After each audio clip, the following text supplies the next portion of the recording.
Oi, gente, graça e paz, como é que vocês estão? Estamos aí, firme nessa quarentena, esperando passar tudo, aguardando no Senhor todos os dias, não é mesmo? Eu quero compartilhar com você uma palavra de Deus dentro do livro de Ruth. O livro de Ruth é um livro extraordinário, é um livro que eu gosto muito e é um livro que fala muito ao nosso coração nesse tempo. Especialmente nesse tempo que nós estamos vivendo, de pandemia, de conflitos, de lutas que nós estamos vivendo nesse tempo. E eu queria compartilhar com você. A Bíblia diz, conta a história de Ruth, Noemi. Ruth, sendo uma moabita, ela perdeu o esposo, perdeu os bens, ela ficou pobre. Noemi perdeu também o seu esposo e elas eram, né, ela era nora de Noemi. E a Bíblia diz, conta que elas decidiram, a Noemi decidiu voltar para Belém, que era sua terra natal, e Ruth toma a decisão de não só vir para Belém com Noemi, mas também toma a decisão de ser parte, né, da fé de Noemi, de servir o mesmo Deus que Noemi. Então, elas caminham, né, quilômetros para Belém, que é chamada Terra do Pão, e elas chegam lá e vê que há uma fartura mesmo em Belém, e Ruth decide ir até os campos para rebuscar. Rebuscar significa colher aquilo que os ceifeiros deixavam para trás, aquilo que ia caindo, ela ia recolhendo. Então a gente vê assim que como Ruth tinha um posicionamento diferenciado já, né?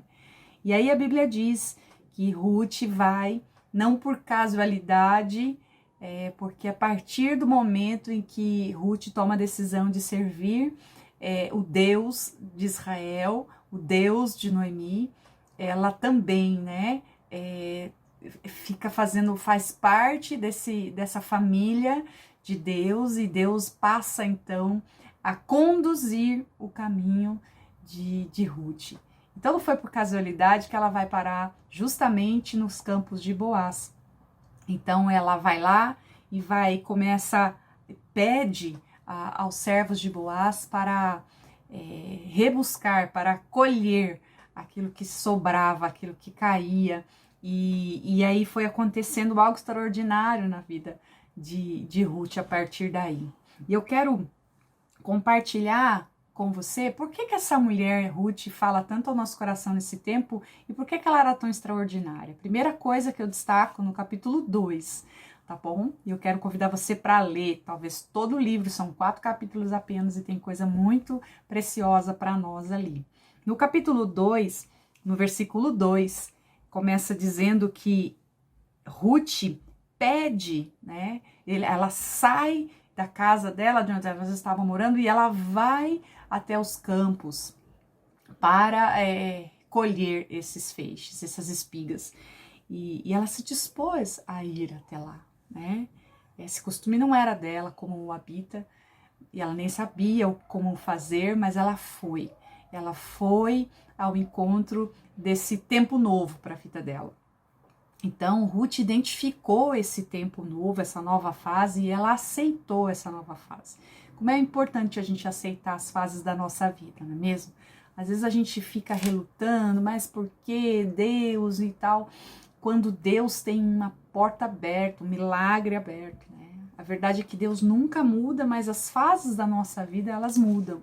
Deus continua sendo o mesmo ontem, hoje, vai ser eternamente, mas as fases da nossa vida mudam, assim como as estações do ano.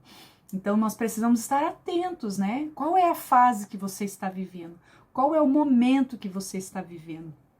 O que Deus está propondo para você nesse tempo? Então precisamos discernir cuidadosamente o tempo em que nós estamos vivendo e perceber se é um tempo de transição, e principalmente, mais do que perceber, mas nós precisamos aceitar o propósito de Deus, aceitar os planos de Deus. A chave para a felicidade dentro da minha visão sobre Ruth foi aceitar o novo de Deus. Então aceite o novo de Deus para a sua vida, aceite o tempo que Deus está estabelecendo, creia que todas as coisas cooperam para o seu bem, como diz a palavra em Romanos. Então abra o seu coração para o novo de Deus, saiba que Deus está cuidando de cada detalhe da sua vida, saiba que Deus está cuidando de você, tá bem? Uma segunda coisa que a gente vê Ruth vivenciando, e ela nos ensina também, é que Ruth é sincera quanto às suas necessidades, quanto às suas limitações. Lá no livro de Ruth, capítulo 2, versículo 7, diz assim: deixa-me colher as espigas e ajuntá-las entre as gazelas após os seus segadores.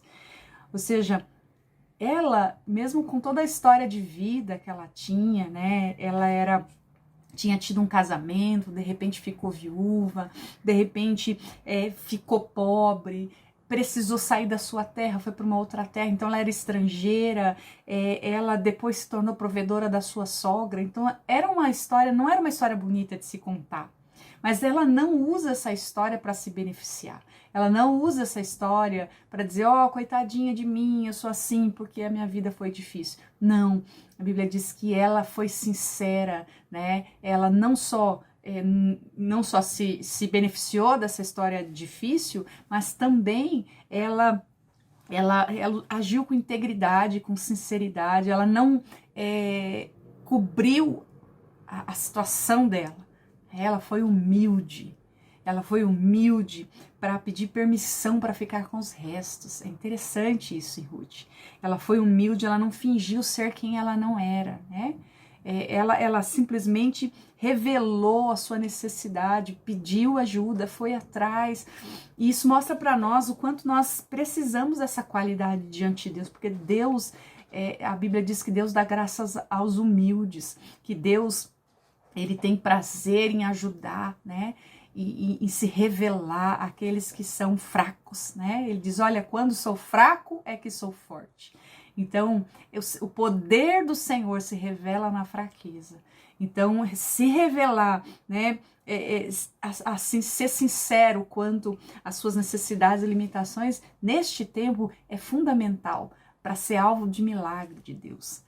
Ser vulnerável nesse momento é porta aberta para o milagre de Deus. Então não esconda suas necessidades, converse com alguém, ore a respeito, coloque diante de Deus, coloque a sua vida diante de Deus, seja honesto quanto às suas necessidades desse tempo, quanto às suas fragilidades, não aparente ser quem você não é. Busque a verdade, e Deus diz que essa verdade de dividir as dores, as demandas, as dificuldades, os problemas, vai fazer com que você seja abençoada, tá bem? E a terceira e última coisa que eu quero compartilhar com você aqui é que Ruth, ela não só foi essa pessoa que aceitou, identificou essa fase nova, ela não só foi essa pessoa que foi sincera quanto às suas necessidades e limitações, mas Ruth foi uma pessoa produtiva, né? Ela foi focada no que ela fazia. Quando a gente vê no versículo 2, 7, no capítulo 2, versículo 7, que eu li aqui, ela diz, olha, deixa-me pegar as espigas, né? E aí conta que o próprio servo observou que ela não se sentou, ela não ficou lá fazendo cera, né? Ela simplesmente foi e trabalhou, ela se tornou produtiva num tempo difícil. Então, ela pediu permissão para trabalhar, isso é algo extraordinário em Ruth. Ela não ficou reclamando da sorte, ela não ficou reclamando da história difícil que ela tinha, mas ela teve uma atitude de produtividade na sua vida. Ela quis fazer a diferença, ela tinha um estilo e isso atraiu o Boaz para a vida dela. Boaz chamou a atenção de Boaz, essa atitude de Ruth. Então, eu quero perguntar a você, você é focado naquilo que você que você faz, você é produtivo, você é produtiva, ou você fica reclamando das pessoas, reclamando de tudo que não dá certo, né?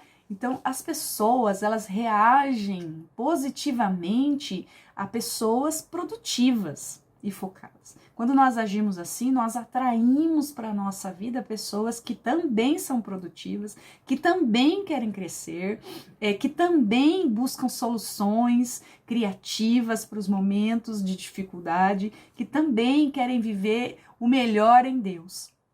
Então, você não precisa ser uma pessoa, um jovem de negócios que está planejando ou trabalhando em algo muito mirabolante, muito acima, mas você pode ser produtivo, produtiva no seu dia a dia. O que é que você faz com o seu dia? Você que está em quarentena, às vezes está em casa, trabalhando em casa, estudando em casa. O que é que você faz com o seu dia? Você fica reclamando do seu dia ou você se torna uma pessoa produtiva, focada, né? Uma pessoa que é produtiva fazendo tarefas domésticas, uma pessoa que é produtiva lidando com a família, com as pessoas que você lida ao redor, uma pessoa produtiva cuidando de si, da sua saúde, lendo um livro, da sua saúde mental. Como você tem vivido esse tempo? Então, é um desafio que nós temos que pensar a respeito de tudo isso. Ruth nos leva a pensar muito a respeito de qualidades fundamentais para tempos difíceis e para a nossa vida no geral. Então, a atitude de Ruth não apenas tornou fácil, né, o rebuscar, o pegar as coisas, né, o ir atrás do grão lá que ela queria tanto, mas ela fez com que essa atitude dela, essa atitude positiva, essa atitude de produtividade, essa atitude de ser sincera quanto às suas limitações, essa atitude de identificar esse tempo novo para a vida dela, fez com que ela também transformasse completamente o seu futuro. Ela foi, né, ela vivenciou depois, ela experimentou um futuro abençoado, ela experimentou. Naquele dia do capítulo 2, né, que foi o primeiro dia que ela foi buscar o alimento, a Bíblia diz que ela levou uma efa de grãos de cevada. Significa que ela levou mais ou menos 22 quilos de comida para casa. Ou seja, ela no seu primeiro dia, ela excedeu, ela foi além do que ela havia esperado, né? Ela amanheceu o dia, ela não pensou que ela fosse ter tanto êxito, mas por causa das atitudes dela, ela chamou atenção, ela foi grandemente abençoada e ela se revelou mesmo essa mulher extraordinária. Então, isso mostra para mim, querido, para você, que Deus está disposto a recompensar, a abençoar pessoas que têm atitudes, pessoas que são mesmo produtivas, pessoas que percebem a fase que estão e aceitam essa fase, e isso estimula eles a continuar. Pessoas que não têm vergonha nenhuma de dizer: eu preciso de ajuda, eu quero mudança, ora comigo, né? Isso tudo é maravilhoso. Deus está disposto a abençoar cada um de nós nesse tempo, viu? Você quer ser uma pessoa extraordinária? Você quer ser um jovem, um adolescente extraordinário? Então, e influenciar, né, as gerações que vão vir depois de você, porque essa é a realidade de Ruth. Nós estamos falando de Ruth hoje, depois de tanto tempo, ela continua influenciando gerações, continua influenciando a mim e a você. E você, como é que você quer ser? Então, invista nesse tempo, tá bem? Eu quero orar com você para que Deus te abençoe muito, para que Deus cuide de você e para que Deus te dê atitudes que vão levar você além, em nome de Jesus. Amém? Vamos orar? Senhor, em nome de Jesus, eu quero pedir a tua bênção, Senhor, por esse jovem, por essa adolescente, por esse jovem. Queremos, ó Deus, clamar, ó Deus, pela tua graça, Pai. Que o Senhor nos ajude, Deus, a vivenciar, ó Deus, este tempo, ó Deus, a identificar esta fase, este tempo que estamos vivendo, um tempo novo, Pai. Mas que nós possamos aceitar, ó Deus, e não só aceitar passivamente, mas sermos produtivos, sermos, ó Deus, pessoas, ó Deus, que buscam a excelência, que buscam, Senhor, crescer, que buscam, Senhor, ser focadas, ó Pai, em tudo que fazem, em nome de Jesus. Que o Senhor também nos ajude, Senhor, a compartilhar, ó Deus, o nosso coração com outras pessoas. Deus, que o Senhor nos ajude, Senhor, a compartilhar, a ser sincero, ó Deus, em relação às nossas necessidades e limitações, Senhor. E que também o Senhor nos ajude, Pai, a observar as pessoas ao nosso redor, Deus, a perceber, ó Deus, também as necessidades de outras pessoas e ser bênção na vida de outras pessoas. Deus, essa é a nossa oração nessa noite, Senhor. E o desejo do nosso coração é que o Senhor nos faça mesmo, Pai, pessoas, homens e mulheres, que apesar de todas as lutas, apesar de todas as demandas, vivem uma vida extraordinária e que transforma não só o futuro, mas as gerações que virão, para a glória do Teu nome. Em nome de Jesus oramos. Amém e amém. Que Deus te abençoe, querido, querida. Um abraço gostoso para você.